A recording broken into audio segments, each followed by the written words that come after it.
Aujourd'hui, on a choisi d'aborder dans ce rétex, donc rétex, ça veut dire retour d'expérience, puisque c'était suite aux dernières RNBM qui avaient eu lieu en ligne, où on avait vu que ce format d'atelier où il y avait des questions, réponses et des échanges de pratiques, c'était un besoin que vous aviez. Et puis, le format atelier avait bien marché en ligne.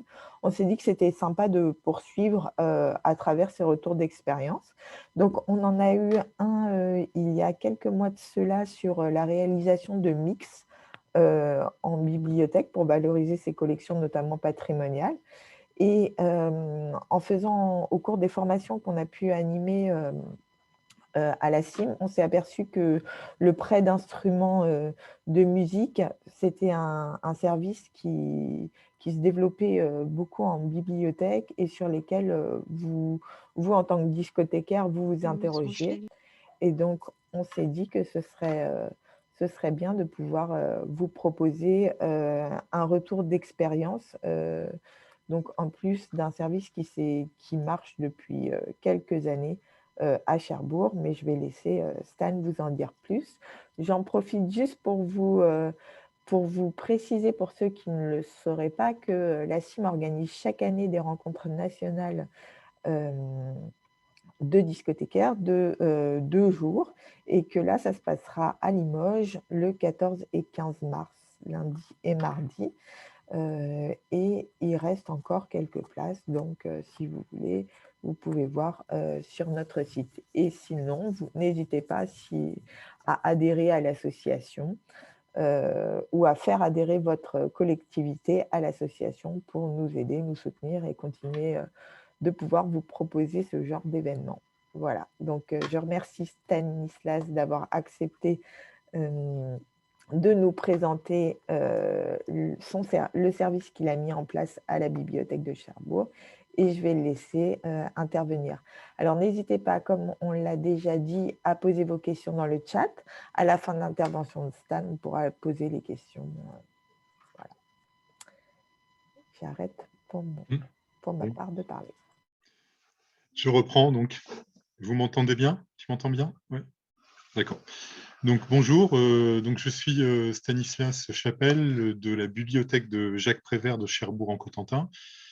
Je suis aussi membre du CA de la CIM depuis pas mal d'années. Je m'intéresse fortement aux évolutions du métier parce qu'on a toujours été des services un petit peu, parfois en marge, parfois aux limites dans les bibliothèques dites classiques. Nous avons tous vécu, je pense, une baisse de prêts, voilà, de prêts de documents, CD, tout ça. Et donc, à Cherbourg, en fait, on a décidé, lors d'une rénovation au début des années 2010, il y a eu un nouveau projet de service. On a décidé de proposer de nouveaux services qui étaient en lien, en fait, avec des collections existantes. C'est-à-dire qu'on est parti d'une collection de partitions assez importante et de méthodes d'apprentissage de la musique. Et l'occasion d'un nouveau projet, d'une rénovation du bâtiment, c'était aussi une demande de la tutelle et de la direction d'avoir des projets innovants. Et à l'époque, eh ben, on s'est tout simplement dit, on a un disque de tel artiste, on a une partition, un songbook du même artiste. Ce serait vraiment drôle de pouvoir prêter aussi, si c'est la guitare qui va avec, pour jouer les morceaux. Et c'est parti comme ça d'une discussion impromptue. Et finalement, comme on nous a poussé vers une espèce de laboratoire d'idées, on a proposé au comité de pilotage du projet de service de la bibliothèque tout un dossier sur le prêt de... À l'époque, on n'appelait pas ça la bibliothèque d'objets, c'est un projet de prêt d'instruments de musique. Alors, je vais vous montrer une petite photo déjà de, de l'espace où sont présentés les instruments. Tac. Hop. Normalement, devriez voir. Voilà. Alors ça, c'est une partie de la collection à un moment, juste à un moment pris au hasard, parce qu'en fait, tout ce qui est visible, c'est ce qui n'est pas emprunté. Donc ce jour-là, il y en avait beaucoup. Parce qu'on a peut-être fait ça pour la photo, on a dû conserver le maximum d'instruments. Mais en fait, donc on accroche des instruments au mur, on les pose sur des mobiliers, puis ils sont disponibles auprès. Donc on va revenir sur les conditions techniques plus tard. Donc l'idée de départ, je vais vous présenter le document de le COPIL, le comité de pilotage de l'époque. On est parti de l'idée qu'il ne fallait pas non plus concurrencer des offres sur le territoire, sur l'agglomération. Il y a bien sûr une école de musique, il y a des MJC qui proposent des cours. Et donc, nous, on s'est dit que la seule façon de présenter ce type d'offres, c'était de les tourner autour de ce qui s'appelle l'autodidaxie, c'est l'apprentissage en solo, des méthodes qui sont différentes du conservatoire, du système de cours et tout ça. Et donc, on est parti là-dessus. Donc, on a défendu ça de façon politique auprès de nos élus. Alors, je vais passer un peu vite. Je vais descendre plus rapidement sur le contenu du projet, parce que je ne vais pas faire trop long là-dessus pour favoriser vos questions, votre discussion après. Donc là, le COPIL, il est de 2013. Le début du projet, il s'est fait en 2011, le début du projet. 2013, c'est le comité de pilotage. Et on a été fermé pendant 3 ans. On réouvre en 2015 avec une très bonne surprise, c'est que les élus, je descends dans le document, vous allez voir le déroulement. Voilà, on a proposé 2 choses. On a proposé aux On ne élus... voit pas ton document, Stan. On a Ah, toujours les alors je vais le instruments de musique. repartager. Merci de me le dire, parce que moi, je ne me rends pas compte. Je Ouais. le fais. Alors, je reprends le partage. Hop, et normalement, on va le voir, là, je pense. Hop, voilà. Voyez-vous le document? Oui. Voilà. N'hésite pas, on a 2 heures. Hein, D'accord. donc, Donc voilà, en fait, ce qui s'est passé, il y a eu une très bonne surprise. Il faut aussi profiter, je pense, des réflexions dans nos services sur l'évolution de l'offre et s'engouffrer, en fait, quand il y a une demande comme ça de la tutelle, avoir un peu des rêves un peu fous. Nous, on s'était dit, déjà, prendre un instrument de chaque, essayer de faire une expérience simplement, quoi. Et en fait, on a fait 2 offres, une offre basse et une offre haute. Donc là, à l'écran, vous devez voir une offre basse. On est parti sur une idée d'une douzaine d'instruments en prêt. Donc c'était déjà pour nous pas mal. Hein. Ça permettait de proposer un peu tout ce qui se fait dans les musiques qu'on joue, les musiques actuelles, pour résumer. Donc un piano numérique, une guitare folk, guitare électrique, guitare basse, ukulélé. Bien sûr, on investit dans des boîtiers pour les protéger, des accordeurs, tout ça. Donc ça, c'était une proposition de base pour tester un petit peu le terrain. Mais dans le même temps, puisqu'on nous demandait plusieurs scénarios, on a proposé, alors j'espère que ça va dérouler chez vous aussi. Vous voyez là le nouveau tableau, Dora, est-ce que c'est tu... bon, Stan. Ouais. Voilà. La version haute, là, on est parti sur 20 instruments au lieu de 12. Et ça nous convenait mieux parce que ça permettait, vous voyez dans la colonne quantité, de proposer directement 6 guitares, 3 basses. Voilà, c'est tout de suite plus intéressant parce on a tout de suite vu, en fait, quand on a commencé à discuter avec le public de ce projet, certaines personnes ont dit: ah ouais, c'est super, mais donc moi je veux essayer une basse, mais après je veux essayer une guitare électrique, mais si elle est empruntée, comment je fais, tout ça. Et c'est vrai que même une petite ville comme Cherbourg, on est très vite, on croule sous la demande. Parce que c'est vrai qu'emprunter un instrument, c'est pas commun au départ. Et puis, voilà, c'est... Alors, on n'a fait aucune promotion du projet, mais donc, les élus ont signé pour l'offre haute, 20 instruments. Donc là, on est à la réouverture avec 20 instruments en prêt en 2015. Au bout d'1 an, on a fait un bilan qui était très, très intéressant, c'est-à-dire que les instruments, en fait, étaient constamment en prêt. Il n'y avait jamais rien de disponible. Ce qui fait qu'on a entamé on a fixé un petit règlement intérieur. Alors, j'ai pas mal de documentation que je pourrais vous fournir par simple demande ou dans le chat ou par email. Vous nous redemanderez parce que j'ai des... Et peut-être qu'on mettra à disposition sur le Voilà, parce site. que c'est vrai que ça va être un peu pénible de lister tout ça, mais il y a un Mm. règlement Mm. intérieur pour comprendre un peu ce que c'est que ce type de prêt, enfin les fiches objets, tout ça. Donc ça, ce sont des choses que je vais pouvoir vous montrer comme ça pendant la discussion, mais c'est pas forcément le plus intéressant tout de suite, c'est un peu des détails. Mais c'est vrai qu'on a tout de suite vu la limite, c'est que même avec 20 instruments, on s'est retrouvé pendant les 2 premières années avec pas un instrument disponible. C'est-à-dire qu'un instrument rentré, il était tout de suite réservé 2 fois. Donc c'était très frustrant pour on avait pourtant fait peu de promotion, comme je dis tout à l'heure, pas du tout de communication publicitaire sur le projet. Et pourtant, le bouche à oreille a fait que un guitariste qui voulait essayer, il était tout de suite coincé. Donc voilà, on s'est dit, on a une seule façon de contourner ça, c'est déjà de refuser les renouvellements de prêts. Donc ça, c'est un peu frustrant pour des bibliothécaires de restreindre les possibilités de faire circuler les documents. Ça, je pense qu'on est tous d'accord. Donc, on a fait ça dans un premier temps et on est en 2022 et on continue à restreindre, donc à empêcher les renouvellements. Et pourtant, on est arrivé aujourd'hui à une quarantaine d'instruments. Parce que là, ce que vous voyez à l'écran, depuis, il y a eu 2 augmentations du parc. On a commencé par répondre à une demande forte sur des claviers. Donc, on a pris des claviers. On a également proposé, je vais vous montrer quelques images. On a proposé, est-ce que vous allez les voir? Voyez-vous les images là? Non. D'accord, donc Non, je dois non. les repartager à chaque fois. Ouais, à chaque fois, Ok. ouais. Alors, on va reprendre les images. Voilà. Donc là, on part de la situation intermédiaire. Si vous voyez une grande image avec les racks d'instruments, là qu'on voit les instruments qu'on a vus dans le premier projet de service, ukulélé, guitare électrique, guitare classique, guitare folk, basse. Alors voilà, déjà, il y a la deuxième séquence d'acquisition, il y a des claviers numériques, il y a des percussions et des pads de percussion électronique. On en a plusieurs avec des pédaliers sans pédalier. Alors à l'écran, on n'a pas, mais il y a également des pédales d'effet pour guitare et basse. Donc ça, on ne les voit pas à l'écran. Voilà, là, on les voit sur des... Ça, c'est ce qu'on appelle nos... C'est des cartons fantômes. C'est quand les... À force d'avoir une étagère vide, on a fabriqué en fait des petits documents fantômes pour montrer qu'on avait quand même pas mal d'instruments à prêter. Ce qui permet de favoriser l'idée de réserver un instrument et tout ça. Voilà. Donc ça, c'était la deuxième session d'acquisition. Ça a été les claviers, les pédaliers, les batteries électroniques. Et puis, on a eu de plus en plus de demandes. Je pense que c'est comme dans vos collections de disques, de demandes sur les musiques hybrides, électroniques, musique urbaine. Et donc, on a investi dans des appareils plus électroniques, des petits Volca. Alors là, c'est un Volca Keys, celui-là. On a également pris, alors il doit être quelque part, un Electribe Korg pour faire des patterns rythmiques, voilà, des boucles.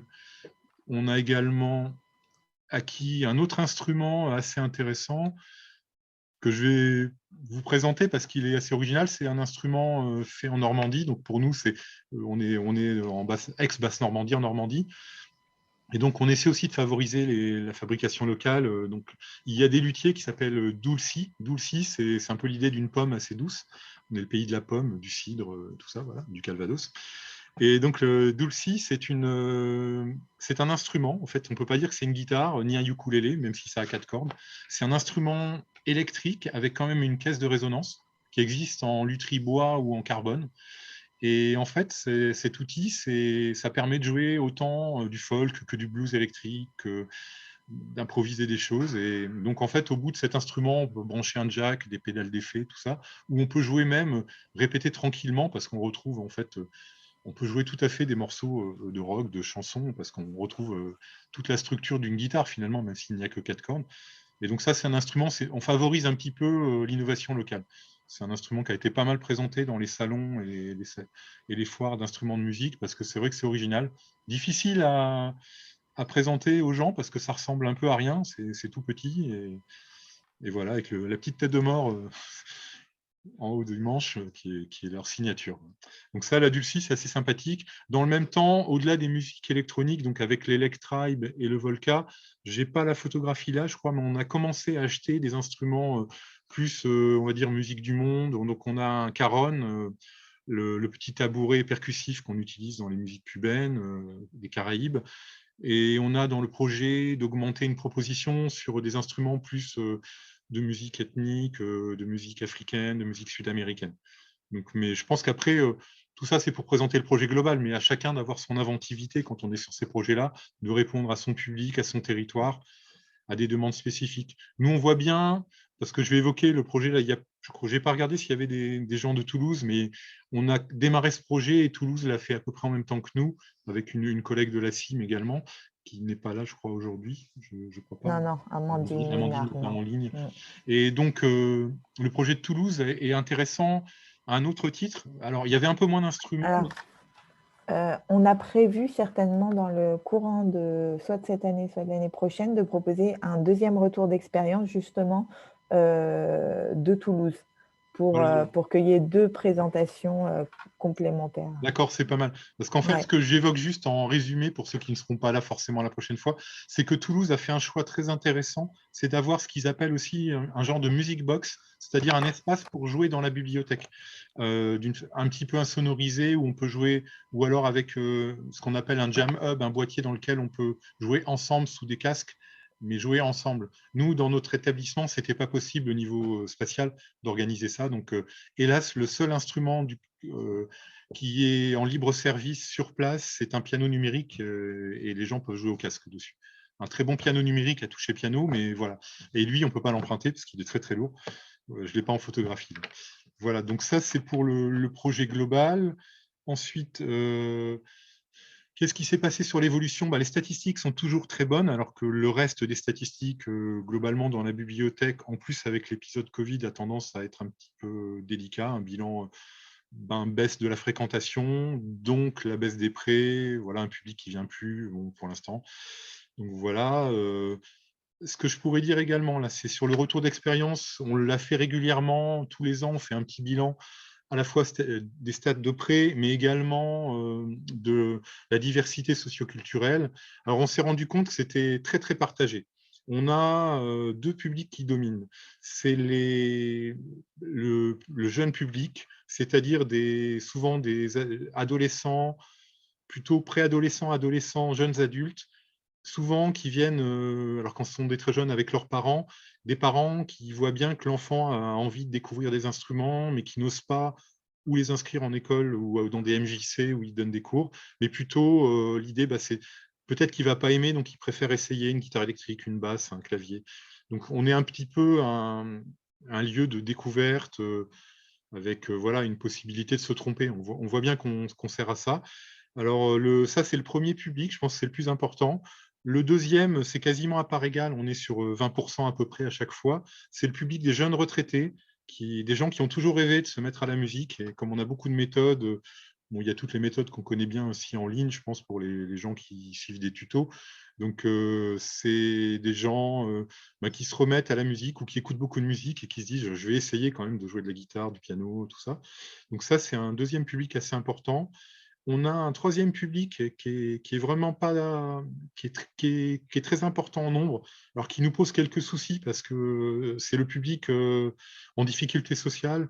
Donc, ce sont des gens, on a des gens qui ont emprunté des instruments, qui ont fait la manche avec. Ça s'est plutôt bien passé d'ailleurs, bon, à part la pluie parfois dans les housses, et la housse qui sert à récupérer les pièces. Donc, en même temps, voilà, sans jugement, c'est plutôt, enfin, moi je trouve ça assez beau en fait. C'est pas, et puis en plus il y a des gens qui jouent très bien, voilà, dans la rue. Ça, c'est un autre public. On a eu un public aussi, parce qu'on va l'évoquer certainement dans les questions, c'est comment vous faites sur l'entretien des instruments, sur la fragilité. Bon, on a un public un peu voilà, qui vient bénéficier du service et qui a tendance à ne pas ramener les documents, donc on va pouvoir évoquer qu'est-ce qu'on fait quand un document n'est pas rendu, voilà, quand un instrument n'est pas rendu, ou quand il est revendu à une ressourcerie ou à un cache converter, qu'est-ce qu'on fait, quoi. Donc voilà, ça c'est des trucs qu'on a déjà vécu, je pense, avec d'autres supports. Ça, c'est disons un cinquième du public. Mais finalement, là, on est à 7 ans d'exercice. C'est quasiment rien. Je crois qu'on a, sur 40 instruments en 7 ans, on a eu un instrument cassé qui a été remplacé suite à une maladresse, en fait. Quelqu'un qui s'est assis sur une guitare qui était dans une housse, qui avait dû boire un petit peu trop. Enfin, Cherbourg est une ville assez festive, on va dire. Et donc voilà, mais ça a été remplacé par l'assurance de la personne emprunteuse. On a eu des réparations. On va évoquer aussi le principe qu'on a pris ici, c'est-à-dire que les personnes sont censées faire réparer par des professionnels. On n'accepte pas que les gens changent les cordes eux-mêmes, parce qu'on sait très bien que beaucoup de gens sont tout à fait capables de changer des cordes, mais bien les tailler, bien les positionner. Et voilà, c'est tout un art quand même. Et puis, on essaie d'avoir un matériel entretenu avec des cordes neuves tous les ans. Et donc, on ne veut pas trop de bricolage autour des instruments pour qu'ils sonnent bien à chaque près. Donc ça, on fait attention à ça et on demande donc à ce que au moindre problème, les personnes se rendent auprès d'un magasin d'instruments de musique. On est dans une zone où, hélas, il n'y en a plus qu'un, donc ça limite un petit peu, mais donc on a une boutique qui est chargée. Nous, on ne s'occupe pas de ça, on leur demande pas, on facture rien, on leur demande d'aller réparer l'instrument chez le professionnel et puis de nous le ramener dans un état correct. Donc je vais vous montrer tout à l'heure le principe des contrats de prêt. Ce sont des prêts qui sont faits à partir du moment où on est inscrit à la bibliothèque, tous les prêts sont totalement gratuits. Et donc, emprunter un Electribe qu'on a à l'écran, c'est comme prendre un livre de poche ou un CD. Hein. Il n'y a aucune formalité particulière, pas de caution. Voilà, même si c'est un appareil qui a une valeur, parce que c'est un appareil intéressant. Mais bon, ça on ne regarde pas ça. Hein. C'est comme un coffret d'une série télé qui coûte une fortune. Voilà, on ne regarde pas ça. Et donc, on va voir que le contrat, en fait, c'est un contrat un petit peu moral, c'est-à-dire je vais vous le mettre à l'écran. Alors, il est par ici.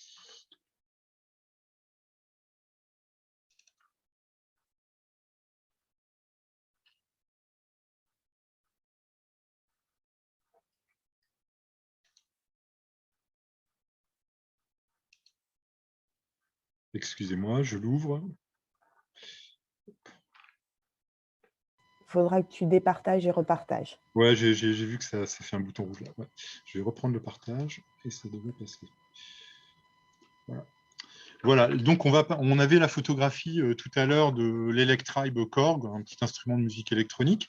Et donc voilà, ce qui se passe quand quelqu'un vient, autant il n'y a aucune contrainte pécuniaire, de caution, c'est assez simple d'emprunter, autant on prend un petit peu de temps pour ouvrir la housse de l'instrument, le présenter les éléments, vérifier avec le lecteur que l'instrument fonctionne, si c'est un instrument électronique ou électrique qui s'allume, que tout est présent, qu'il est fonctionnel. Et donc avec lui, on a une fiche, en fait, un contrat de prêt formel avec un exemplaire que l'emprunteur va conserver, un exemplaire pour la bibliothèque, ce sont exactement les mêmes. Donc on le fait, je sous-signe, hein, c'est un peu classique. On l'a totalement inventé, donc je pense qu'on peut faire mieux. Hein, mais bon, en tout cas, on l'a créé de toutes pièces. Donc voilà. Et il y a un tableau dans lequel on récapitule ce qu'on prête. Et là, vous allez voir que chaque instrument, c'est un peu la même chose. Il y a bien sûr l'instrument qui est cité. Donc on coche présence de l'Electribe. Les housses, c'est très important. Et là, vraiment, s'il y a dans vos projets d'instruments quelque chose à ne pas oublier, c'est vraiment d'anticiper et d'acheter du matériel de protection de qualité, voire assez cher, parce que c'est vraiment ce qui va maintenir votre parc en bon état. On a remarqué que c'est vrai que on avait sur les guitares classiques des housses un petit peu légères et ça a vite provoqué des petits problèmes sur les guitares, quoi. Parce que des chocs, l'appui, vraiment, c'est assez important, quoi. Donc, ne pas négliger la housse, bien contrôler aussi, identifier tout le matériel qu'on prête, le guide d'utilisation, le câble, l'alimentation électrique, le petit transfo, voir les accordeurs, s'il y a un accordeur avec une guitare. Il faut vraiment les taguer, les sigler, parce que, mine de rien, il y a pas mal de musiciens dans nos publics, je pense, et il y a très vite un mélange entre les câbles, les boîtiers, les transfos, tout ça. Donc, il faut faciliter. Il y a aussi une question, c'est que je pense qu'on est pas mal d'établissements où le personnel est très polyvalent, donc il faut penser qu'il n'y aura pas forcément que des spécialistes musique au moment du prêt des instruments, même que vous soyez en prêt automatisé avec des bornes ou en prêt dans l'espace. Je sais que nous, on a parfois des remplaçants qui viennent de l'espace jeunesse, de l'espace documentaire, et qui arrivent là, ils n'ont pas à savoir qu'une basse, qu'un accordeur, ça ressemble à ça. Il faut qu'ils aient une liste assez simple, taguée, identifiée, et simplement qu'ils puissent contrôler qui a les éléments, que ça s'allume, que ça s'éteint. On ne leur demande pas comment ça marche, comment on fait de la musique avec. Et ça, c'est un peu frustrant pour les fans de musique, pour les gens qui ont une formation et qui sont musiciens, parce qu'on a envie, hein, quand on a... Mais ça, on ne peut pas se permettre de le faire au titre de toute l'équipe. On peut le faire de façon individualisée et par connaissance du lecteur, lui dire si tu aimes jouer du blues, prends plutôt cette guitare, tout ça. Mais ce n'est pas formalisé dans la façon de prêter parce que ça mettrait en difficulté éventuellement un personnel qui n'a pas ses compétences. Donc, il faut faire attention à ça dans les nouvelles équipes qui sont polyvalentes, mixtes, et puis qui n'ont pas vocation à connaître tous les domaines. Je pense qu'il faut être raisonnable dans un métier où la musique n'est pas forcément toujours autonome dans un établissement. Donc voilà, ça c'est. Je vais continuer sur la fiche. Là, on voit bien, donc ça c'est la partie du lecteur. On décrit, on récapitule un petit peu les conditions, mais ça c'est ce qu'on dit à l'oral. Alors il peut le lire en l'écrivant. Attention à la fragilité, on est responsable civilement, bris détérioration. On s'engage donc à veiller à l'instrument, à ne pas l'exposer. Voilà. Alors pour les instruments, les lutheries, au changement de température, attention à la chaleur, à l'humidité. On le disait à l'époque des vinyles, et c'est pas sur la plage arrière, enfin, c'était un petit peu ce qu'on faisait aussi. Donc, attention, voilà, pour les réglages, on ne peut pas prêter l'instrument à quelqu'un d'autre. La durée du prêt, le changement par un professionnel des cordes éventuellement cassées, s'il y a des cordes sur l'instrument. Et voilà, l'accordeur. On contresigne, on date la chose. Et au retour, la partie basse du contrat de prêt, c'est au retour. En fait, on arrive avec ce document, on décide s'il y a besoin d'une réparation, d'une révision. Globalement, il n'y en a jamais besoin. Par contre, il se passe quelque chose, c'est que de toute façon, pour les gens qui sont musiciens, vous avez remarqué sur vos propres instruments qu'au bout d'un moment, bah, il y a des marques sur le dos de la guitare. Les boucles de ceinture font des marques sur le dos de la guitare électrique, de la basse, tout ça. Donc, c'est vrai qu'on ne peut pas reprocher à quelqu'un qu'une guitare s'use, qu'il y ait des griffures et tout ça. Donc, on a sur la fiche d'identité des instruments, je vais essayer de vous en trouver un. Je vais vous partager le document. Voilà, je vous partage. Alors voilà, là, ça c'est la fiche d'identité. Il y en a deux en fait, la fiche emprunteur bibliothèque, elles sont découpées au milieu en général. Il y en a une qui va être laissée, elles sont plastifiées, et là c'est simplement la maquette. Donc vous avez à gauche celle que l'emprunteur emmène chez lui, à droite celle qu'on conserve dans notre classeur.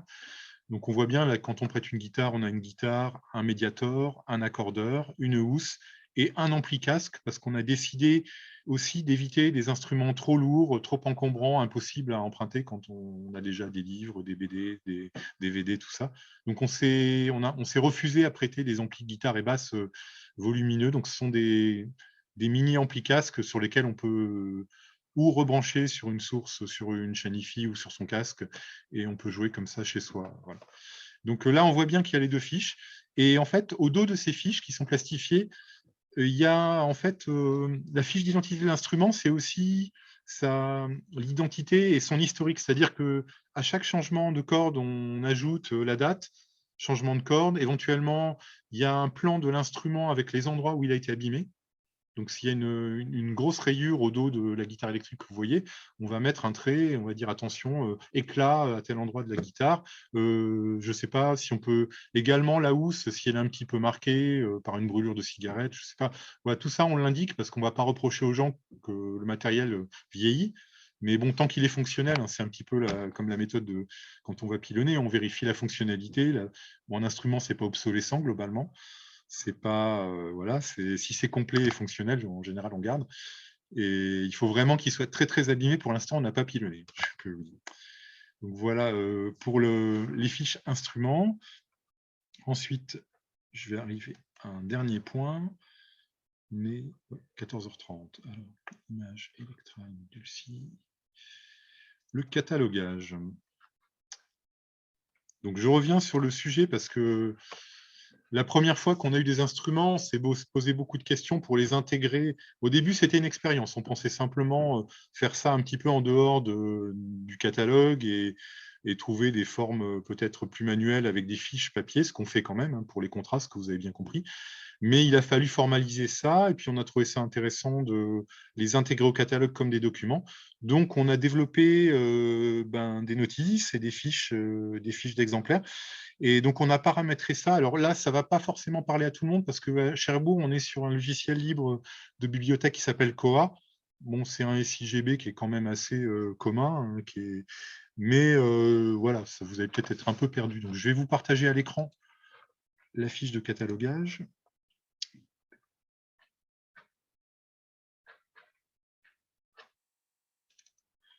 Alors, c'est peut-être un peu petit.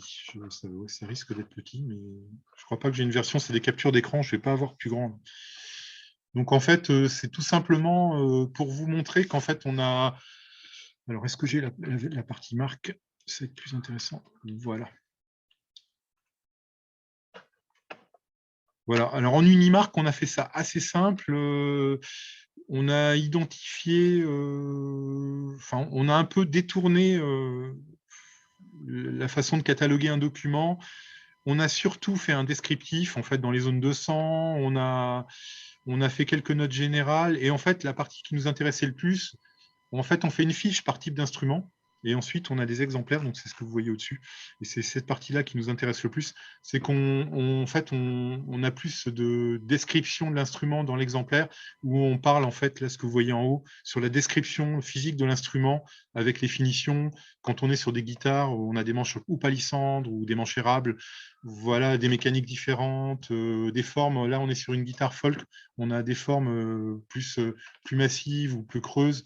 Enfin, tout ça, c'est très important parce que finalement, on a très peu d'instruments. Même si on a 6 guitares folk, il n'y en a quasiment pas une pareille. Pas le même luthier, pas le même volume, pas forcément la même finition. Donc tout ça, c'est assez intéressant. Ça permet aussi d'avoir des esthétiques différentes, plus ou moins, plus country, plus folk. On a pareil sur les basses et les guitares, on a tenté d'avoir une diversité. Donc en guitare électrique, on a des types Fender, des types Gibson. En guitare basse, on a des types jazz bass, des types précision. Donc, enfin, voilà, tout ça aussi, ça permet de diversifier sur un petit parc d'instruments, parce que quand on aime la musique, c'est pas beaucoup, en fait, 40 instruments. Voilà, donc le catalogage, je vois que c'est trop petit, donc je vais pas aller tellement plus loin, parce que même moi, j'ai du mal à fouiller comme ça. Donc, je reviens, je sors du partagé, voilà.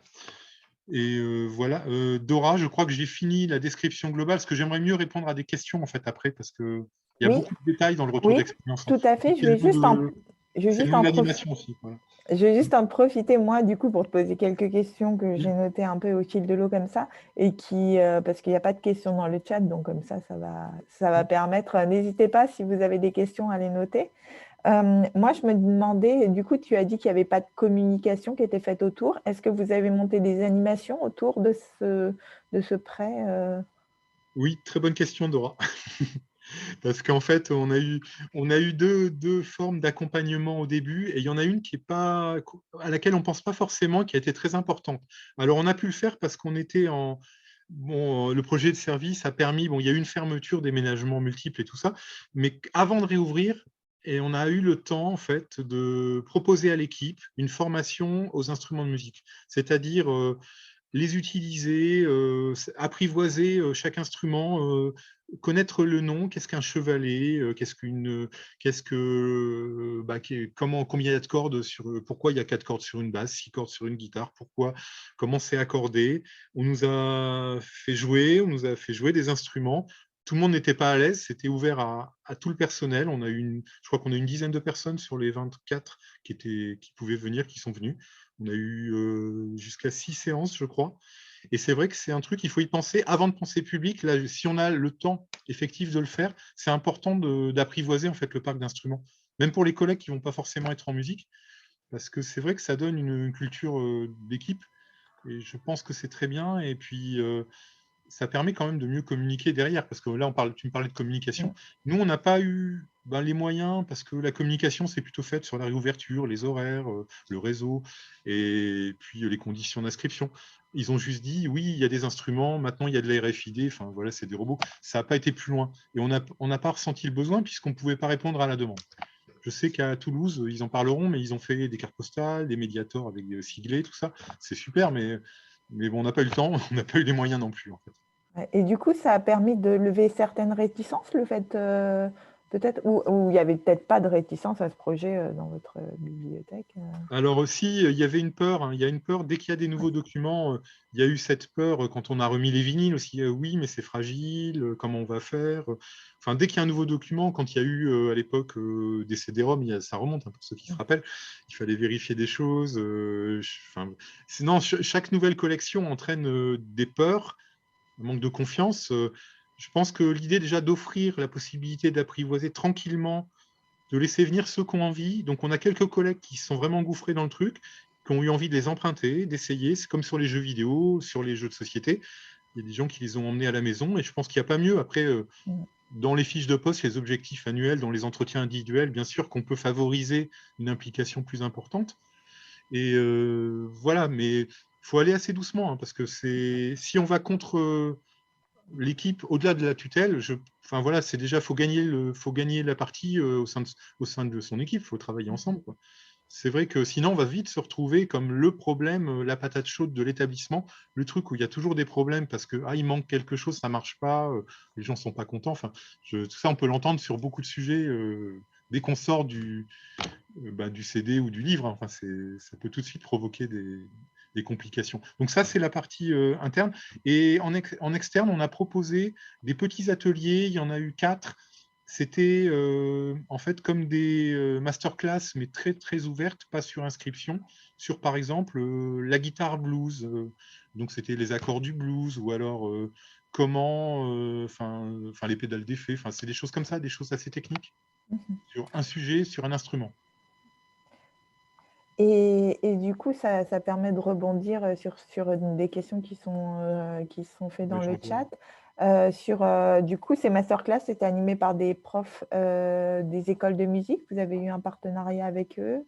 Alors non, nous, notre école de musique, elle est assez, on va dire, traditionnelle. Il y a des enseignements avec des élèves, ils n'ont pas trop de temps à nous consacrer. Donc on est plutôt parti sur les associations et les MJC qui donnent des cours. Et on les a sollicités, rémunérés comme un intervenant animateur extérieur. Donc on a eu des professeurs pour les claviers, pour les guitares, mais qui sont venus, ça avait un côté plus informel qu'un prof, justement, parce que c'est des animateurs qui font à la fois des fois de l'individuel, parfois ils font du groupe, ils font de l'accompagnement à l'enregistrement. Donc c'est vrai que tout de suite, c'était intéressant, enfin, c'était plus souple pour le public. Je vois dans le chat aussi qu'il y a les notices comment utiliser les instruments. Et alors cet accompagnement-là, comme je l'ai exprimé tout à l'heure, on n'a pas voulu alourdir les choses pour les collègues, et pour le public, en fait, on se contente sur une fiche instrument, je l'ai montré tout à l'heure, de montrer comment s'accorde un instrument. Au dos de la fiche, il y a la méthode d'accordage anglo-française, EA, enfin voilà, EAG, enfin méthode anglaise, ou voilà, mi, la, ré, sol, si, mi, pour les guitares. Et on met aussi les modes d'emploi des appareils traduits en français, voire simplifiés, pour les appareils électroniques. Le souci, c'est qu'après, on a... alors la partothèque, elle est très importante avec les méthodes, et on se repose beaucoup dessus.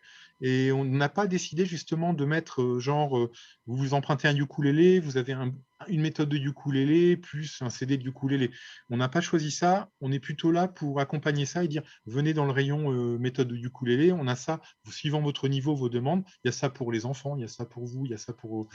Enfin voilà, chacun a une pédagogie qui peut lui ressembler. On ne voulait pas choisir à leur place une certaine pédagogie, parce qu'il y a de tout dans la musique. Il y a des méthodes très conformes au conservatoire solfège, il y a des méthodes tablature, des méthodes avec de la vidéo, du DVD. Donc on n'a pas voulu choisir à la place des gens. Mais c'est un choix qu'ont fait certains collègues, je crois, d'intégrer un pack où il y a tout dedans. Il y a quelqu'un qui a posé la question de qu'est-ce qui a présidé le choix des instruments de musique de l'offre de départ? Alors, premier choix, ne pas concurrencer l'école de musique. Donc, on n'a pas pris, ça c'est le 1, on n'a pas pris d'instruments qui pouvaient vraiment être enseignés, à part les guitares classiques. Mais la guitare classique, on a considéré qu'il n'y avait pas que la guitare classique jouée en conservatoire. La guitare classique sert aussi dans la pop music ou dans certaines formes de chansons. Donc, on s'est dit, c'est quand même... et puis dans des musiques aussi, dans la musique, le flamenco, tout ça, qui ne sont pas forcément enseignées. Donc on a vraiment offert c'est une offre qui est tournée vers l'autodidaxie, la musique comme plaisir, comme hobby, comme quelque chose qui se fait en dehors de l'école. Deuxième chose, c'était aussi des instruments qui étaient dans une gamme de prix accessible. On rêve d'avoir un accordéon diatonique, mais on a regardé pour l'instant au niveau des budgets, on s'est arrêté autour de 500 €, je vais dire en moyenne. C'est pas tout à fait juste, hein, parce que on est capable, on a commandé un Térémine, là, mais qui n'est pas arrivé, et un Térémini, le modèle actuel assez simple, je crois qu'il est dans ces prix-là, mais ça peut dépasser un petit peu si l'instrument vaut le coup, s'il a du sens au niveau symbolique dans l'offre, on le fera. Mais on ne veut pas non plus handicaper les gens s'ils sont amenés à le remplacer. C'est vrai qu'avoir un instrument trop onéreux, alors même les guitares, on n'a pas pris les premiers prix pour que musicalement elles sonnent, mais on n'a pas pris une vraie Fender, on a plutôt pris une copie, on n'a pas pris en guitare classique, on a pris des Alvarez qui sont vendus dans toutes les boutiques, qui sonnent relativement bien, mais qui n'auront jamais le cachet d'un instrument de luthier artisanal. Enfin, il faut être raisonnable. Le choix des instruments, c'est aussi l'équipe. Ici, on est 3 personnes globalement à avoir des domaines. Et c'est vrai qu'on a des sensibilités, jazz classique, musique du monde, chanson et musique actuelle. C'est vrai il y a des chants qui sont peut-être pas tellement là parce qu'on n'a pas quelqu'un là qui est fan, par exemple, de percussion. On n'a personne dans l'équipe. Et c'est vrai que je crois que c'est peut-être à Argentan, il y a des endroits où ils ont développé déjà les percussions et c'est vraiment intéressant. Et on n'est pas du tout, enfin, c'est pas du tout une censure. C'est simplement que ça vient au fur et à mesure du réinvestissement et puis des demandes du public, du territoire aussi autour, des groupes qui nous demandent des choses. Et voilà, alors oui, les instruments.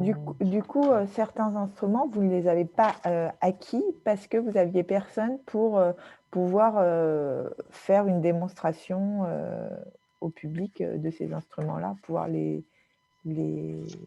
accompagner le public dans l'utilisation de cet instrument? Non, en fait, parce que tu vois, l'Electra, bon, là, et il n'y a personne qui s'en sert, hein, par moi un petit peu, mais c'est pas. On n'a pas peur d'avoir un instrument qu'on ne connaît pas. Le souci, c'était plus, ben on les méconnaît. Donc après, puis en fait, à chaque fois qu'on peut réinvestir, c'est tous les 2 ans en gros, on nous donne un budget supplémentaire, c'est déjà pas mal. Et là, on se dit, qu'est-ce qu'on fait? Et là, il y avait un creux sur les musiques électroniques et on voit tout ce qui se fait dans les formats actuels musicaux. Il nous manquait des appareils électroniques, donc voilà, c'est ça. Mais je pense que il est important, je vois une question là sur les instruments traditionnels locaux, ce serait très bien. Après, la difficulté, c'est d'avoir des instruments type le violon du violonneux. C'est vrai que il y a la fragilité et le prix de certains instruments, l'accordéon pareil. Après, on a aussi refusé tous les instruments qui posaient un problème, c'était avant le Covid, mais d'hygiène, donc tout ce qui est à la bouche. Donc, on n'a pas pris volontairement tous les instruments dans lesquels on souffle, sur lesquels on met sa bouche. Et c'était avant le Covid, donc je ne vous raconte pas aujourd'hui avec les conditions sanitaires, voilà, ça s'est pas simplifié. Ouais. Et du coup, pour justement le Covid, qu'est-ce que vous avez mis en place? Vous avez continué à prêter? Oui, alors Parce que on a fait comme pour le reste, on a eu une quarantaine d'instruments comme pour les livres. Et alors on a fait très attention parce que les produits sont assez agressifs. Mais d'ailleurs, comme sur les CD, DVD, on est allé assez doucement. On a préféré une quarantaine longue à l'époque où il y avait ces fameuses quarantaines, plutôt qu'un nettoyage trop alcoolique et hydroalcoolique.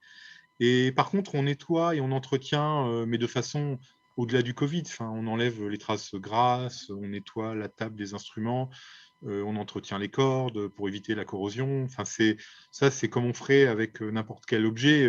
C'est du ménage en fait, au sens noble. On nettoie. Et non, c'est le Covid. Qu'est-ce qu'il a changé? Si sur le piano qui est en libre service, il est en libre service. Il était piano à 4 mains à une époque qu'on avait obligé à une main avec un nettoyage entre chaque utilisateur. Et on a acheté des bonnettes jetables. Il n'y avait pas avant parce qu'on prête des casques. Et c'était des casques de qualité, mais on a des bonnettes à usage unique maintenant.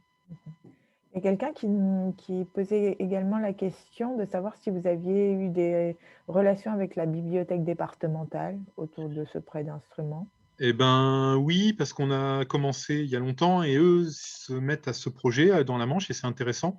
Ils ont commencé je crois qu'ils ont prêté des valises et maintenant ils développent vraiment une offre pour leur réseau. Alors dans la Manche, c'est la BDM et eux on a été invités plusieurs fois à présenter, à échanger là-dessus parce qu'on n'a pas tout à fait les mêmes enjeux en fait.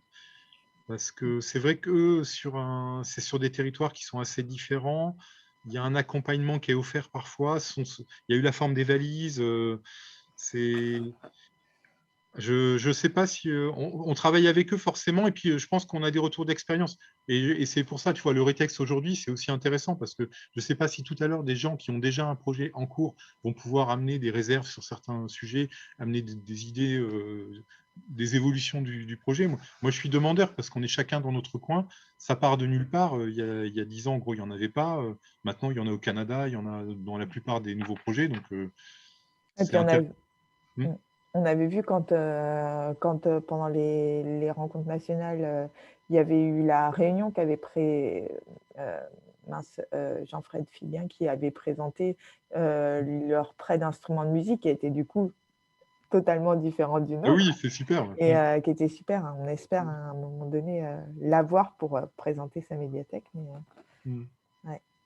Dans les questions qu'il y a aussi, il y avait, est-ce que vous aviez eu, des retours de certains usagers qui vous auraient dit qu'ils en auraient profité pour, justement aller s'inscrire dans les écoles de musique ou, se poser, la question s'ils avaient eu envie après de se former à l'instrument après, avoir emprunté?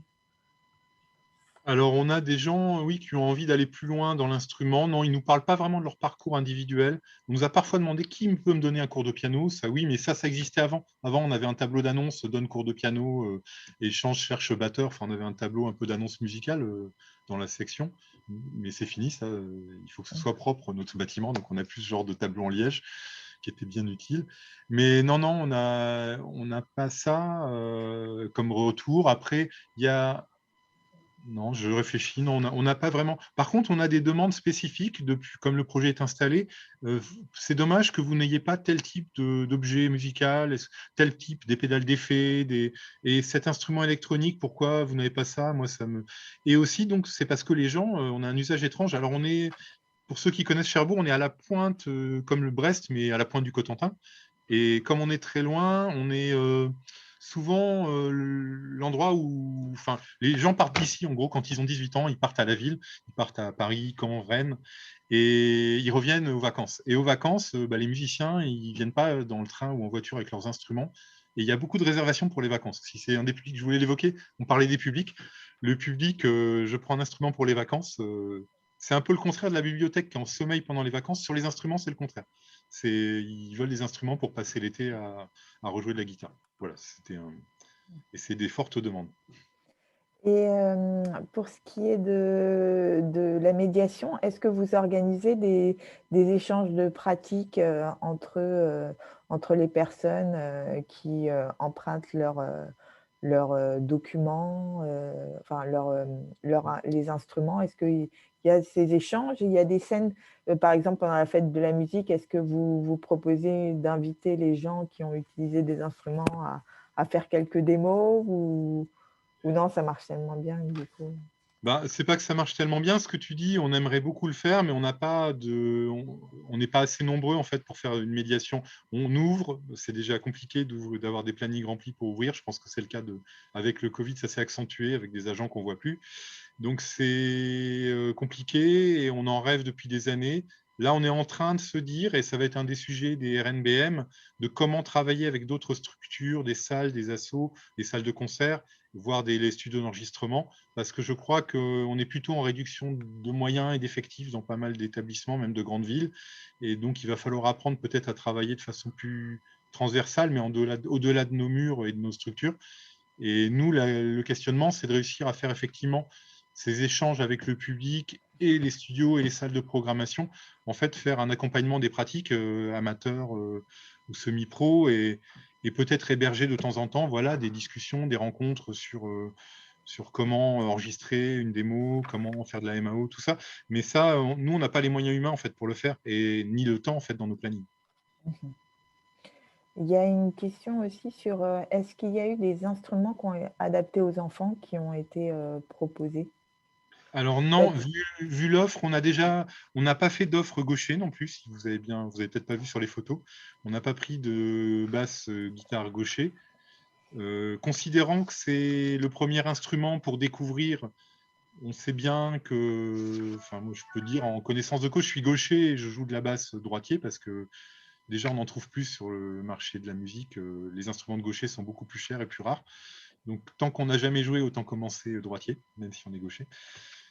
Après, sur les enfants, nous, d'ailleurs, souvent, les enfants regardent le tableau d'instruments et regardent le ukulélé en disant, tiens, il y a une guitare pour les enfants. Alors, on leur explique bien que ce n'est pas une guitare pour enfants. Et je ne sais pas, moi, personnellement, j'ai commencé assez jeune à toucher aux instruments. Et la première fois que j'ai essayé une guitare, c'était une guitare adulte. Enfin, je ne vois pas trop la taille d'un instrument enfant. C'est assez difficile. Enfin, c'est bizarre d'adapter l'instrument alors que, enfin, on peut jouer d'un violon, d'un piano enfant et ce ne sera pas de la taille d'un enfant en fait. Une guitare, c'est un peu pareil, c'est un peu gros, mais on joue assis et puis, je sais pas. Je sais qu'il existe une offre, hein, mais ouais, il y a des mâles qui existent, hein, ouais, en je sais, Amérique, ouais. mais je sais pas. Nous, sur le peu d'instruments, on n'a pas vu la pertinence en tout cas. Mmh. Et il y avait une question sur quel était le budget d'acquisition annuel. Tu nous disais qu'il y avait eu environ 8 000 €, un peu plus, qui avait été donné au lancement. Et après, c'est tous les 2 ans, tu nous disais? Alors, je dis, souvent c'est dans des budgets additionnels qui sont de l'investissement plutôt que de… C'est pas du fonctionnement déjà aussi, parce que bizarrement, alors ça rentre dans les collections, mais c'est un peu un investissement, puis c'est assez particulier, hein. On n'a pas de budget d'acquisition annuel. La seule chose qui est annualisée, c'est le budget d'entretien, de maintenance et d'entretien qui est important, hein, parce qu'on achète les cordes, on peut racheter des housses, un transformateur qui casse, tout ça. Enfin, donc, faut y penser. C'est vrai que c'est pas un budget moindre, mais c'est pas grand-chose à côté de la reliure, enfin, de plein d'autres choses, hein. Mais non, en fait, on peut pas dire annuel. On a souvent aussi, il faut aller regarder du côté des subventions, côté DRAC et tout ça. Enfin, il y a beaucoup de… Un peu comme quand il y a eu à l'époque des projets numériques, si on blinde bien son projet intellectuel, et si on présente bien son projet, je pense qu'on peut être soutenu à une bonne hauteur de son budget de départ. Nous, c'est ce qui s'est passé. En fait, tout à l'heure, il y avait un tableau avec c'est le tableau de départ, et en fait, on a été aidé par la région, et donc on a eu plus d'argent que ce qui était sur le tableau. Ce qui a permis, on ne voyait pas sur le tableau, par exemple, je crois qu'il n'y a pas… il doit manquer certains instruments qui ont été achetés, en fait, après. Et le budget d'entretien annuel, tu sais à peu près à combien il se… Alors, je dois l'avoir, je regarde.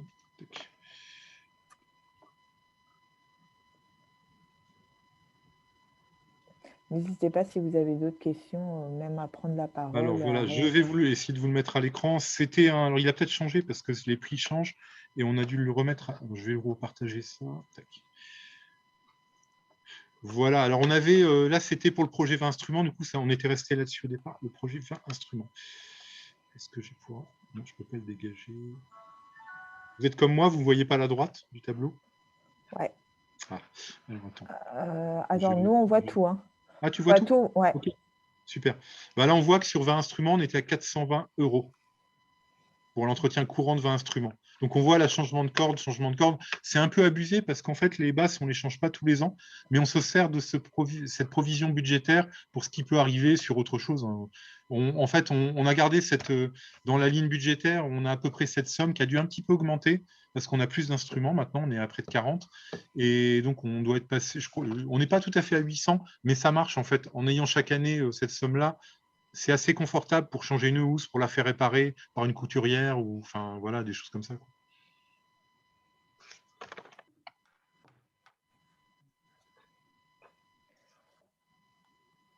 Oui, alors les documents, on vous a dit, pour Pauline, on les mettra sur le site, sur une page du site à la fin. Ouais. Voilà. Enfin, à la fin, donnez-nous quelques jours, Oui. mais ce sera fait. Voilà. Si on arrive aussi à mettre cet atelier en ligne, on mettra aussi la vidéo. Vous pouvez, si vous voulez, prendre la parole directement. Oui, maintenant, je pense que c'est la discussion. Il faut autant que ce soit… Ouais, voilà.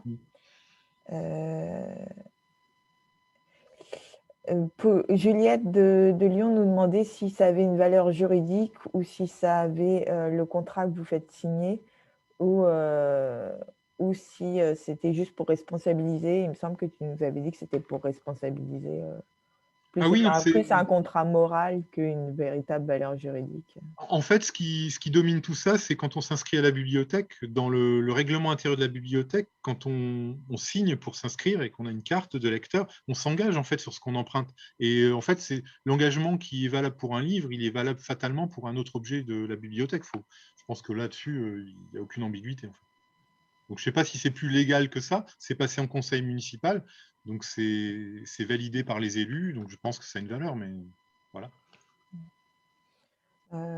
Il y a quelqu'un qui demande si… N'hésitez pas à lever la main aussi. Il y a Oui, une à parler, hein, vraiment. possibilité voilà, de lever la main si vous le faites. Peut-être. Est-ce que je peux juste compléter? C'est Juliette de Lyon. Pour compléter ma question, là, en fait, c'était pour ça, pour le règlement, est-ce que vous avez déterminé, en fait, parce que tout à l'heure, on parlait des petits dommages qui font partie de la vie d'un instrument, et puis ce qui est plus voilà, du ressort de la responsabilité de l'emprunteur s'il casse quelque chose, s'il doit faire réparer par un luthier. Donc, est-ce que c'est des choses qui ont été un petit peu détaillées ou pas dans le règlement intérieur? Nous, c'est des questions qu'on se pose en fait pour la mise en place du prêt d'instruments l'an prochain. Alors, c'est vrai que ça dépend, Juliette, du volume. C'est vrai que nous, finalement, on a une petite fréquentation par rapport à Lyon. Je pense on a beaucoup moins de lecteurs. Et c'est vrai que c'est bien d'être en direct avec la personne, d'évaluer. On connaît les instruments, on a leur stade de prêt.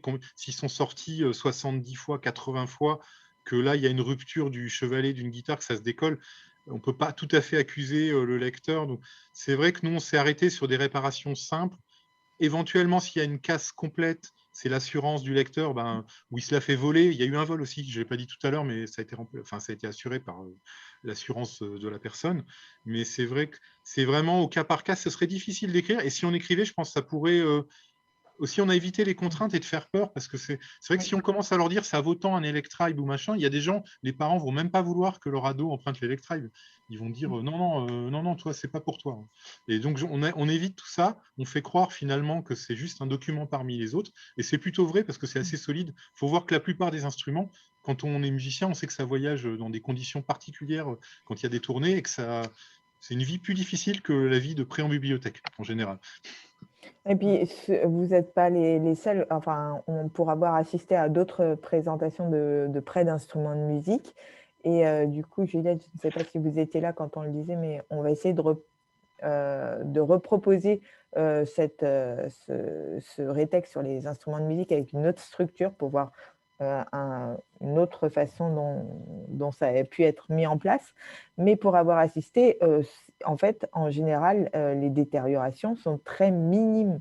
Enfin, c'est de l'ordre de 1 ou 2 pour les établissements. Je crois qu'il y a une bibliothèque qui prêtait beaucoup, qui nous disait qu'elle était à 4. Mais enfin, ce n'est pas énorme sur 5 ans d'expérience. C'est quand même quelque chose qui est à la marge. Les gens ont, enfin, comme notre public en général, a tendance à prendre soin du matériel qu'on leur propose.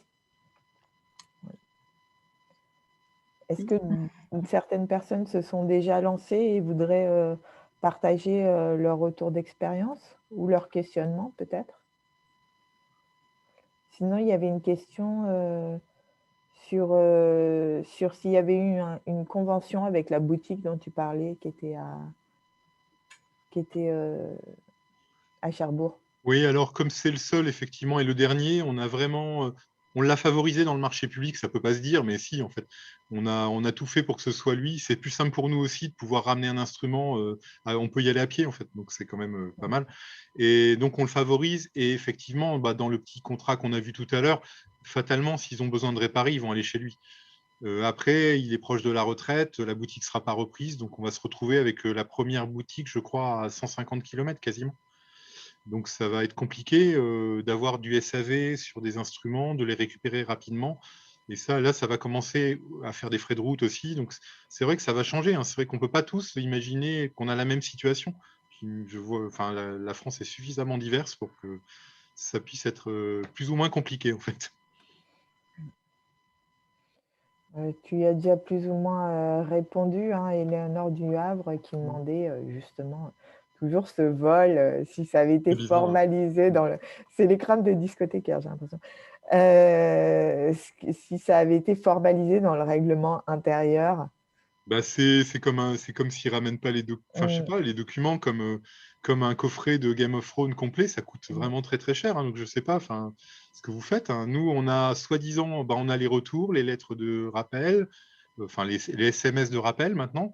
Et au bout d'un moment, hélas, nous à Cherbourg, je peux le dire, il n'y a pas de genre de lecteur emprunteur, mais ça ne va pas plus loin. La perception n'a jamais, enfin la ville n'a jamais demandé à la perception d'envoyer, de faire. Je crois qu'on peut retirer sur directement demander de l'argent à la personne par le biais de la perception générale.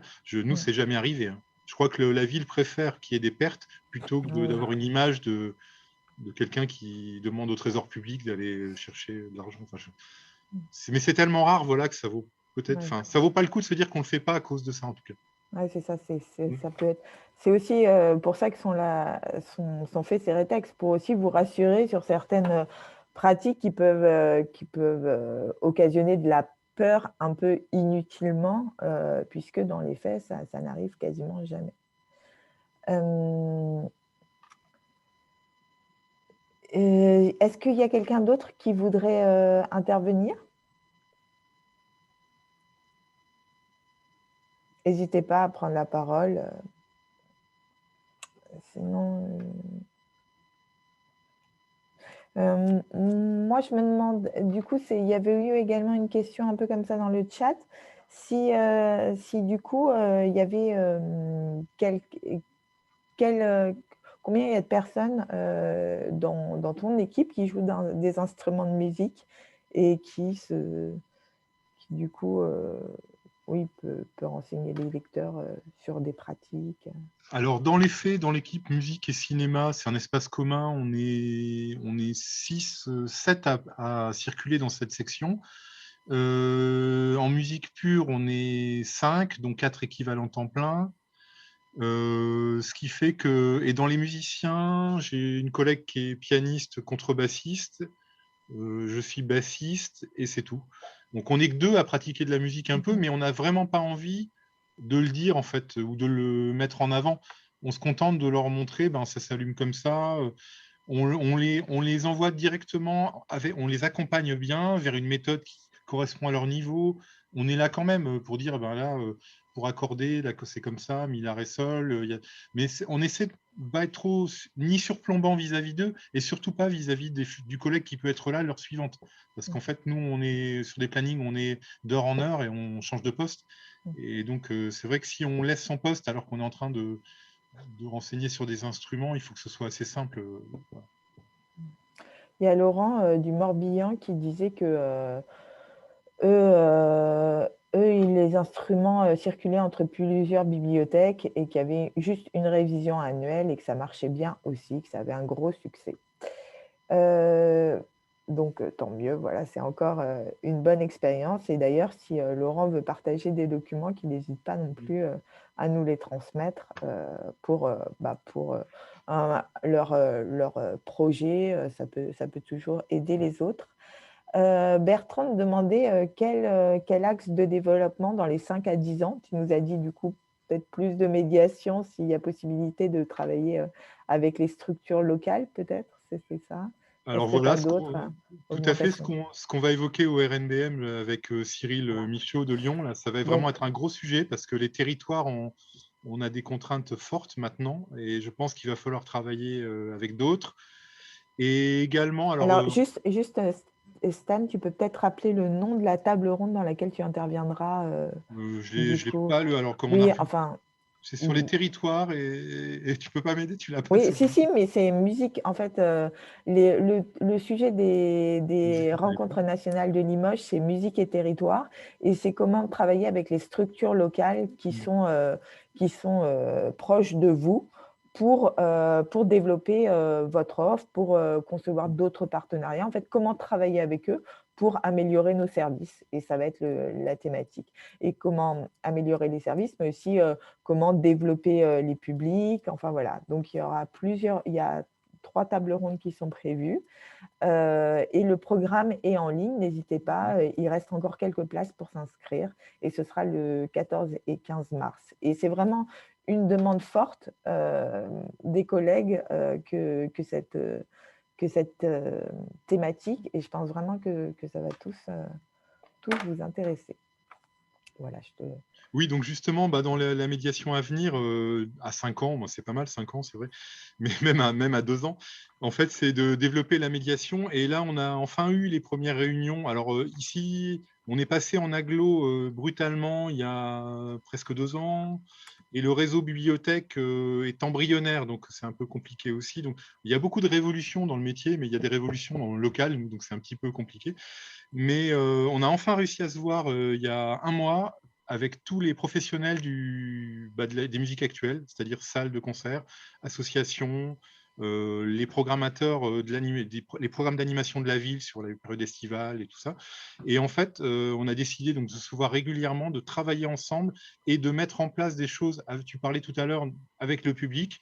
Et donc, on s'est rendu compte qu'après les instruments, ce qui manque, c'est l'accompagnement à faire de la musique et à comment l'enregistrer et à comment, finalement, pourquoi pas, après une journée de masterclass, avec plein de guillemets, c'est ressortir avec un titre enregistré. Comment on peut faire avec même du logiciel libre, comment on peut arriver le matin, enregistrer ou de la voix ou de la guitare et repartir avec une petite chanson sous format démo.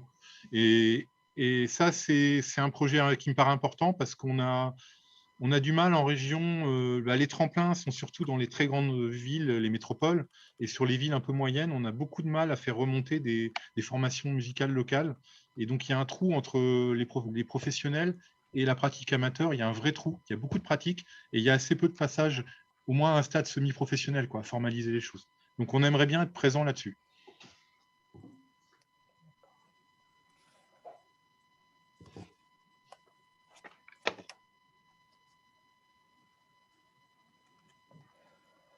Il y a une question qui demandait si la pratique sur place uniquement, sans prêt d'instrument à l'extérieur, ait du sens. En fait, oui, par exemple, pour le piano, la pratique, elle se fait sur place. Oui, donc on voit bien l'intérêt. Nous, c'est vrai que le piano, ce qui est assez drôle, c'est qu'on demande à ce que les gens jouent au casque, parce que entendre Amélie Poulain 10 fois dans la journée, bon, c'est difficile. Enfin voilà, c'est répétitif, on va dire, pas juger. Et c'est un peu ce qui se passe, ou des gens qui répètent, qui répètent, qui répètent. Bon, donc on leur demande de mettre un casque, mais parfois il n'y a pas de casque parce qu'il n'y a pas beaucoup de monde dans la bibliothèque. Et c'est vrai que c'est l'occasion, souvent, que quelqu'un se rapproche, voire chantonne. Et donc c'est vrai, c'est différent. Quand la musique est jouée dans l'espace de la bibliothèque, tout de suite, ça amène des expériences entre lecteurs. Et moi, je trouve ça assez génial. Après, au niveau acoustique, on est dans pas mal d'établissements qui ont des soucis de différence de niveau de bruit. Et voilà, c'est ça, je pense que c'est au cas par cas. Moi, je souhaiterais qu'on ait dans un deuxième temps un genre de musique lab, un music box, un espace fermé où on puisse jouer à plusieurs. Parce qu'être seul à jouer de la musique, c'est un peu dommage, quoi. Tout le monde n'est pas Leonard Cohen, quoi. Enfin... Il y a de plus en plus de bibliothèques qui présentent des répétex. Oui. Ça fera l'objet également d'un rétex.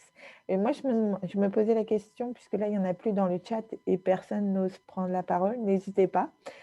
Si vous aviez une offre tout à prendre autour de l'apprentissage de la musique.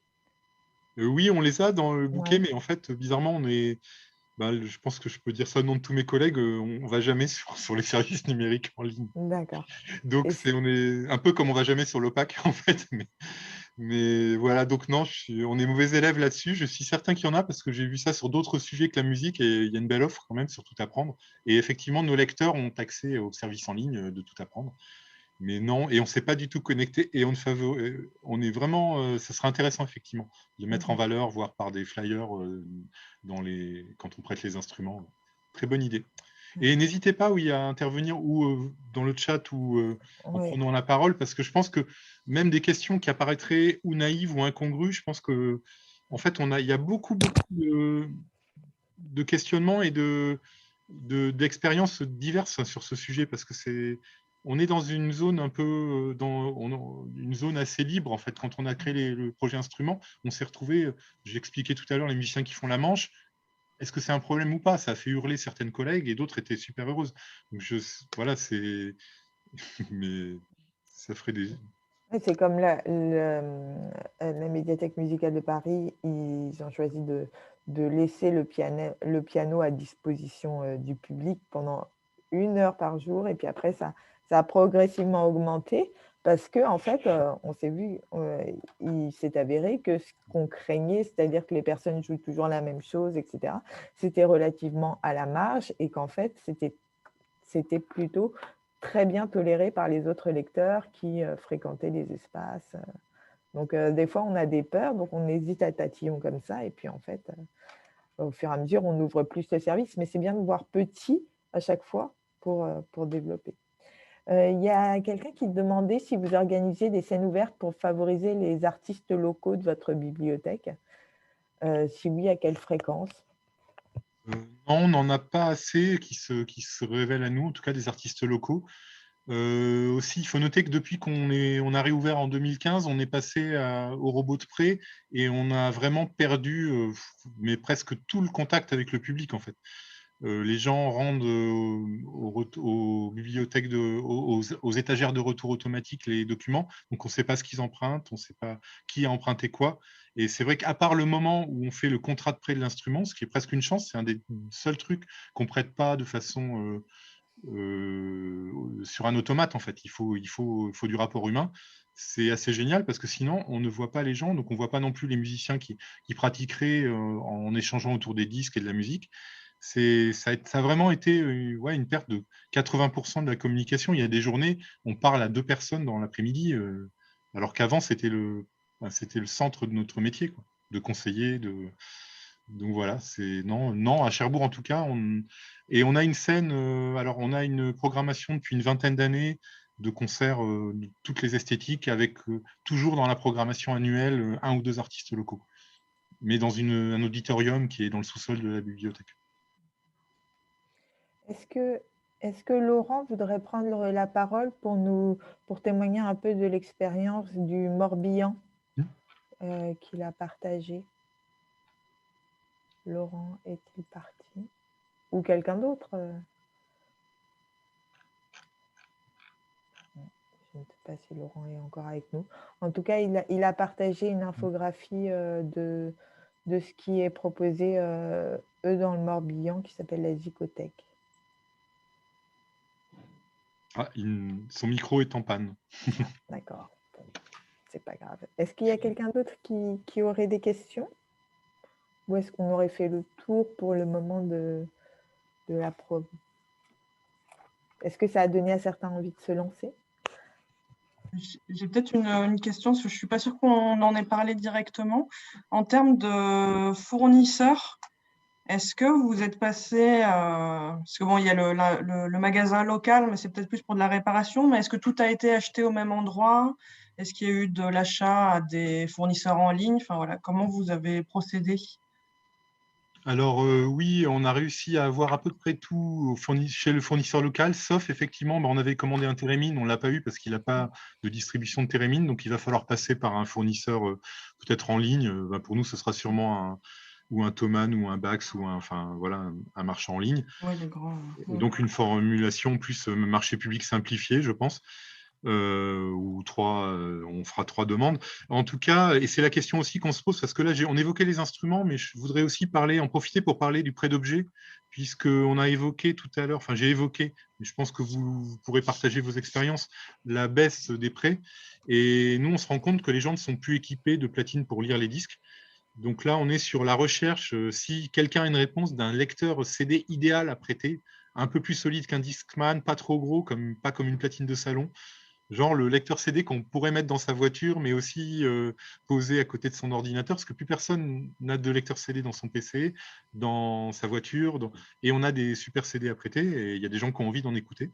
Et la même chose sur les vinyles, donc les gens se rééquipent, mais le premier pas, là, nous, on est sur un budget d'investissement, donc c'est d'objets, donc un peu comme les instruments, et on a fait des commandes, ça y est, de platine vinyle aussi en prêt. Voilà. Donc ça, et là, ça ne va pas être des fournisseurs locaux parce qu'on n'a que ici des grandes surfaces et on voulait des fournisseurs musicaux, en fait, marchands de matériel de musique. Il y a une question qui demandait si tu avais acheté du matériel de DJ. Alors, tu nous avais dit que lors de ta dernière commande, vous aviez commencé à acheter un peu des pédales à effet. Non, on n'a pas fait les petites platines de mix, on n'a pas fait ça. Pour avoir de la qualité, je trouve qu'il faut quand même investir. Enfin, c'est vrai que c'est un peu fragile, les platines premier prix là, qui se vendaient sur une carte, qui se branchaient sur une carte son. Là. Enfin, c'est vrai que ce serait bien, mais d'avoir carrément un système pionnier de mix hybride où on met des clés USB, où on se connecte avec son téléphone et tout ça. Mais là, on est sur des coûts, si on veut de la qualité sonore, on n'a pas trouvé l'appareil idéal. C'est un peu ce que j'évoquais sur le lecteur CD portatif, qui va vraiment être un enjeu, je pense, des collections de CD des bibliothèques, de prêter des lecteurs CD. Pour l'instant, il n'y a pas d'offre, en fait. Il y a des Discman très fragiles et assez chers. Il y a des platines CD de salon très grosses. Et il n'y a pas d'objet. Voilà. Quelqu'un qui demandait, Myriam, qui demandait si pour ceux qui étaient soumis au marché public, s'ils avaient des noms de fournisseurs capables de proposer des instruments. Je sais que Fuso en propose quelques-uns. Après, j'ai pas de... Après, si le fournisseur de marché public ne peut pas répondre, on peut aller chez Thomann, chez Bax, chez Woodbrass. J'imagine bien que si on peut prouver qu'ils n'ont pas, je ne vois pas où serait le frein, en fait. C'est traditionnel déjà sur les disques ou sur les autres collections. Je vois ça, sinon, ça m'intéresserait, là, ceux qui sont... J'ai vu que à Chambéry... À Chambéry, ils vont prêter des graveurs de CD, DVD. Alors, si on peut échanger sur les modèles qui seraient pertinents dans les fils de discussion ou discothécaires ou ici, ça serait intéressant. Ouais. Après, justement, si là, vous n'avez plus trop de questions, du coup, on va peut-être... Il y a Laurent qui a levé la main, on dirait. Laurent a levé la main. Vas-y, Laurent. Il a réussi à retrouver son son. On ne vous entend pas, par contre, Laurent. On vous voit, mais on ne vous entend pas. Ou le volume. Est-ce que vous pouvez augmenter le volume peut-être de votre micro?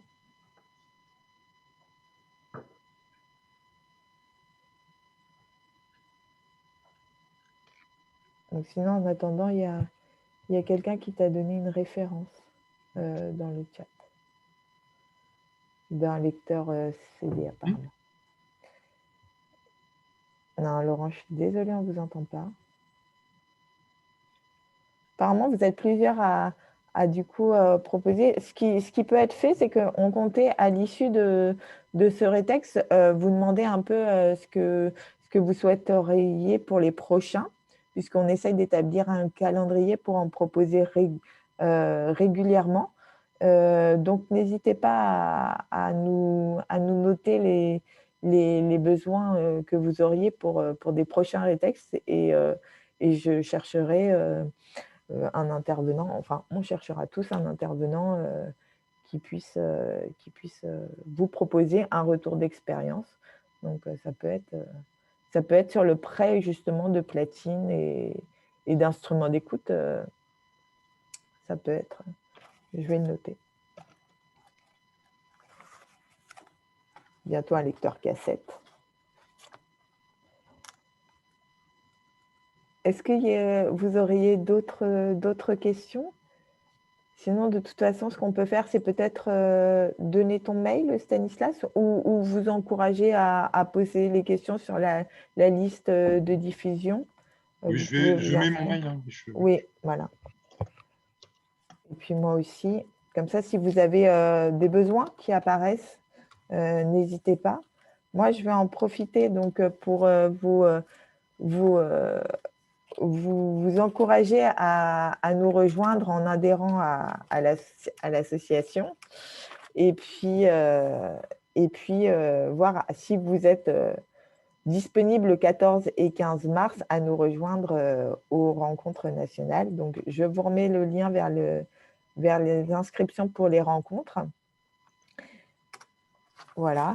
Et puis, l'adhésion, elle se fait également sur le site. Donc, n'hésitez pas. Si certains d'entre vous veulent prendre la parole avant de se quitter.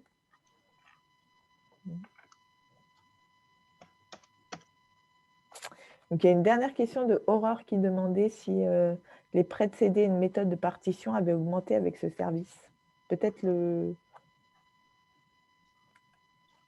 C'est difficile, hein, parce qu'on a tellement une baisse de fréquentation que les stats, on ne sait plus si c'est lié à l'époque, si c'est lié au Covid, si c'est lié à une... Enfin, on ne sait pas. Je sais que, par contre, à titre plus d'acteur aussi de la scène musicale, et donc je suis éditeur de musique à côté de mon métier de bibliothécaire, je sais que le CD repart, et je le vois très bien dans les ventes, et c'est plus un phénomène, un petit phénomène, c'est vraiment important. Donc, faut pas être trop pessimiste quand même. Le CD a atteint le fond du fond et, et reprend une légère ascension de ses niveaux de vente. On ne remontera pas à des ventes astronomiques, mais voilà, tout n'est pas perdu. Pour ceux qui voudraient du coup contribuer en partageant leur retour d'expérience, n'hésitez pas à m'envoyer un mail. Donc, j'ai mis mon mail. J'essaierai de synthétiser un peu toutes les propositions, tous les projets qui nous sont envoyés pour le mettre sur l'événement, la page de l'événement. Eh bien, en tout cas, je vais te remercier. Donc, je vais vous laisser. On va se quitter, sauf s'il y a des dernières questions. Stanislas, tu as quelque chose à ajouter? Non, non, Non. Merci de l'accueil, Dora. Oui, très virtuel, mais merci à toi d'avoir partagé cette expérience.